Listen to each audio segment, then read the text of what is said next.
They called me for my wardrobe and said, "You're coming in as Lambert." And they said, "No, I'm Ripley." And I even called back my agent in America and I said, "Aren't they playing Ripley?" And he said, "Yes." I said, "Well, I'm going to have to reread the script because as far as I can remember, she does nothing but cry." And I thought, oh, God.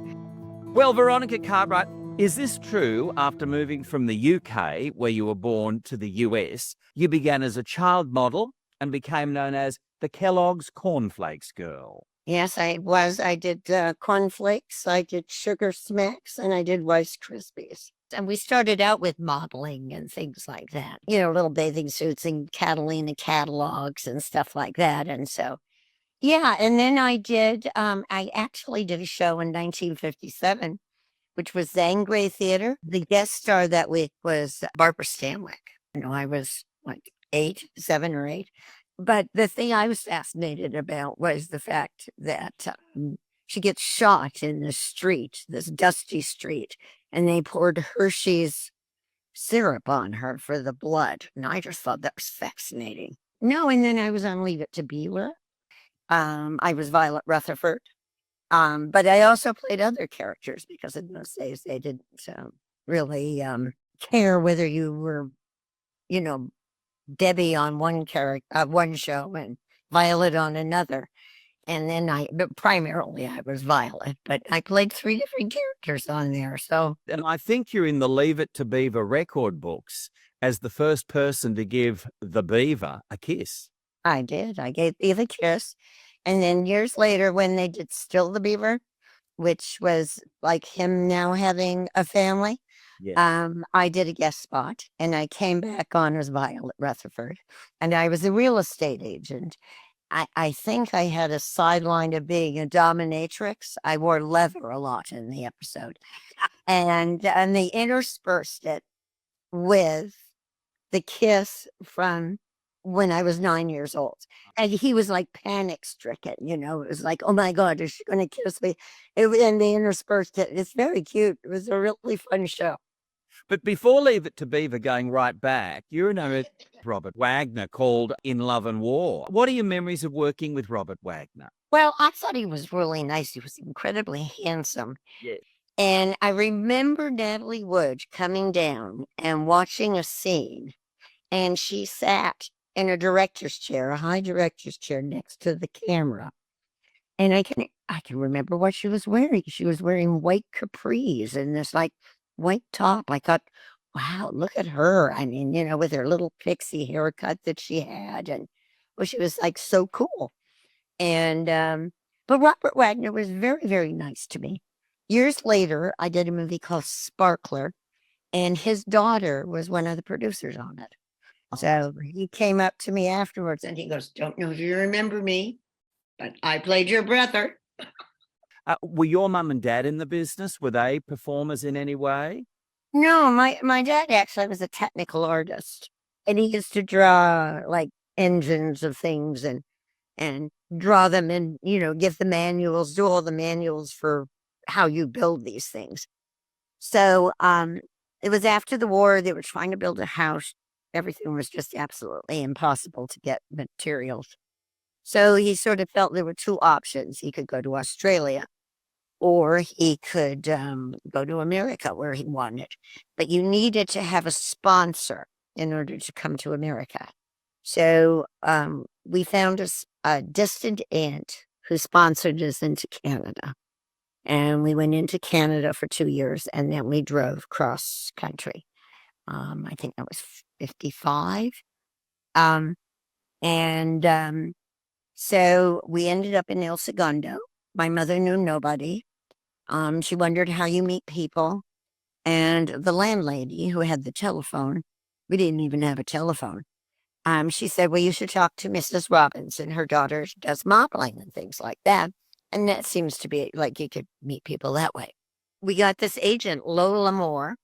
And the first interview we went on was for Somebody Up There Likes Me. Now, I went on the same interview, and I am 3.5 years older than Angela. And Angela got it. And it was with Pierre Angeli and Paul Newman. So that was her first job. And I just did the modeling things and got into different, commercials and Kellogg's and stuff like that. And so that's how that progressed. And in the meantime, my dad was working for Rocketdyne. Well, he was over one day with my sister because you needed a guardian in those days.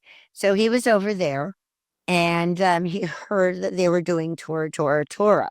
And my dad had been a boat specialist. He had broken down the engines and all of that stuff. Mm-hmm. So he went in and he told them. And it turned out there were only 3 people that were boat specialists. 2 out of the business, 1 in the business. So they solicited my dad to come and work on, he did all the miniatures for Tora Tora Tora. And he worked on it for so long, he was 12 hours shy of getting his card. So they put him on another show and he became a set designer. And then years later, he became an art director and he was nominated for an Emmy for Winds of War. You tried out for the Sound of Music. Of course, your sister Angela nabbed the role of Brigitte von Trapp, but you both tried out for Sound of Music. Is that right?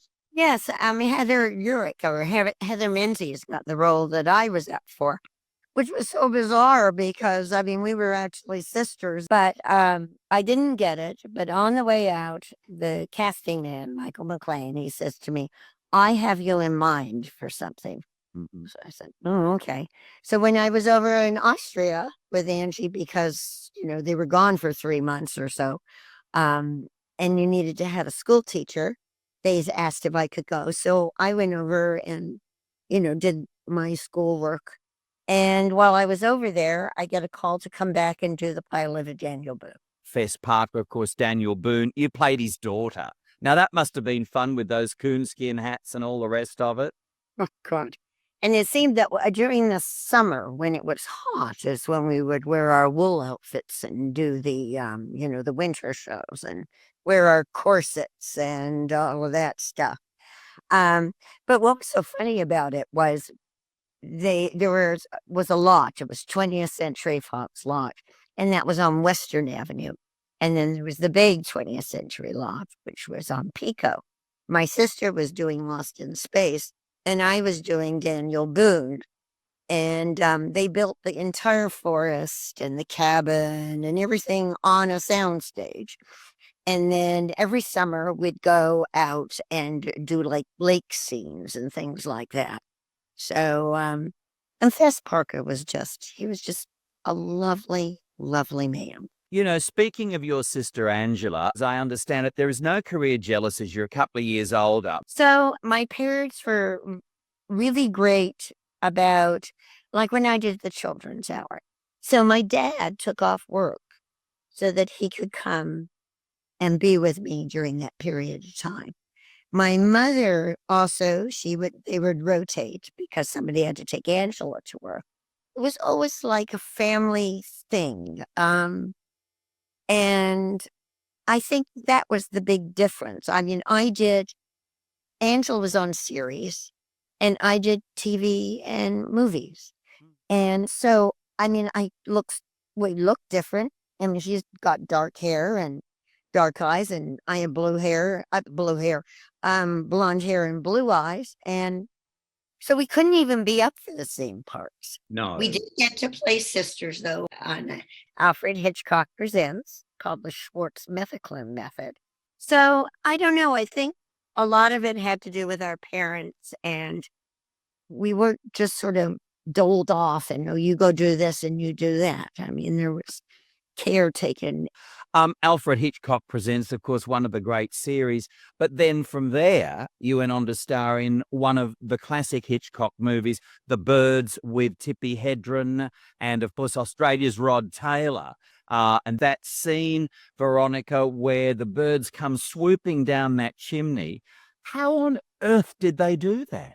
They said 15,000 birds, but I don't think it was 15,000. But there were several thousand birds. And they put them up in a chimney with a shaft. And we were in a gigantic bubble that covered the entire set. And so when they pulled the shaft, of course, birds go down. They went up. Once they hit the ceiling of the plastic, they just dropped. It was really, oh, poor Jessica. I didn't even have to, I just looked at her and I was a mess too. Uh, you learned you had to shuffle. Then they would come with a broom and sweep them all up and then stick them back in the crates and we'd shoot it again. It was creepy. But then they had the cardboard birds, and you couldn't tell. They all looked so real, you couldn't tell what was real. And Well, they weren't in that scene, but they were on the jungle gym. And I purposely asked Mr. Hitchcock, I said, how aren't people going to notice that a lot of those birds are fake? I mean, they were just pieces of cardboard cutout, some of them. And he said, your eye sees movement. You assume everything is alive. And it's absolutely true. I mean, to this day, I can watch that movie and think I found the moving, a fake bird and then it moves. I mean, he was incredibly nice to me. I think he thought of me sort of like as his daughter in a sense. I would have tea with him in the afternoon. Peggy Robinson would bring a teapot and 2 cups, and we'd sit and chat. And the scene at the end of the movie when we're going to walk out of the door, I said, well, aren't people going to know there's no door there? And he says, but if there was a door, I wouldn't be able to see you. So he says, let's show her, Rod. And Rod bends down and he mimes opening the door and that shaft of light that comes, and then all of a sudden it's bright. You assume there's a door there. You don't even think there's not a door. And he said, you see, that is the magic of movies. it's interesting that you have those beautiful recollections, because almost everybody seems to have some weird, strange Sir Alfred Hitchcock story. I guess there were only 2 women, Tippy and somebody else, that had weird vibes from him. All of the other women just loved him. Princess Grace loved him. I mean, he was an incredibly genial person. He always wore his 3-piece suits, but he would walk around and chat with the crew and tell bad jokes, nasty jokes, which I didn't. I'd go home and I'd say, I'd ask my aunt, Alfred Hitchcock, where did you hear that? And I don't know. He just sort of treated me as an equal in a weird sort of way. My first interview with him, he had seen the Children's Hour apparently and requested meeting me. And my first interview with him was at his bungalow. I was 12. And he told me how to cook a steak because I would need to know this when I got married. And these things are very important. At the temperature to take it out at. And then you tent it for 10 minutes and it'll be a perfect rare. I don't know. He liked me and I liked him. I never felt intimidated. He never made you feel weird. After the scene where the birds come down the chimney, I had my 13th birthday that day, and they took me onto another soundstage, and the entire crew and the cast and a gigantic cake, and they all sang happy birthday to me. And Jesse gave me a sweater, and Tippy gave me a set of lovebirds. Oh. And then Alfred turns to Peggy Robinson, his lady, secretary assistant, and she handed him a piece of whiteboard, and then she handed him a black crayon, and then he wrote, to the woman I love, Veronica, and then drew his face and signed it. Oh, wow. I have that here in my room. And then I got home and there were a vase of lilacs and French tulips that were as tall as I am. I mean, massive bouquet. So this is the piece of board with the black crayon. Yes. And Alfred Hitchcock wrote it for me on my 13th birthday. And it says, to the woman I love, Veronica. And he drew his famous face and signed it, Alfred Hitchcock. That is so cool. Of course, there's been talk of the Birds remake with Scarlett Johansson for the Tippi Hedren role. What's your thoughts on this? Well, they did do a silly version on television with pigeons. The whole interesting thing to me about the Birds was that Jessica Tandy was the mother. Look at the age gap between Rod Taylor's character, who was my brother. Yeah. And I was obviously a change of life baby. She was obsessed with him after her husband died. It was sort of a edible sort of a thing. It was a very odd relationship, which and then when they did it on TV and they had pigeons and they made the mother with toddlers or, 6-year-olds or whatever, it just was wrong. And now why? It's going to be all CGI.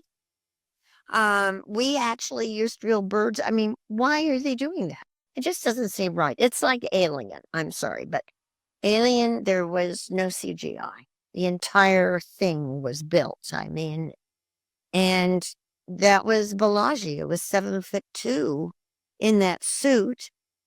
I mean, and I got to watch him. He was there.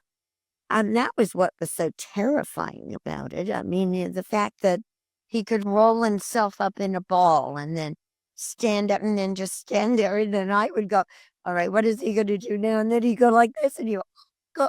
And then I was just watching him.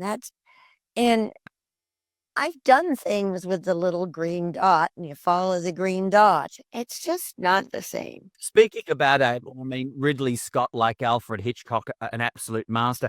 Is this right? You were originally thinking that this was for the Ellen Ripley role, the one that went to Sigourney?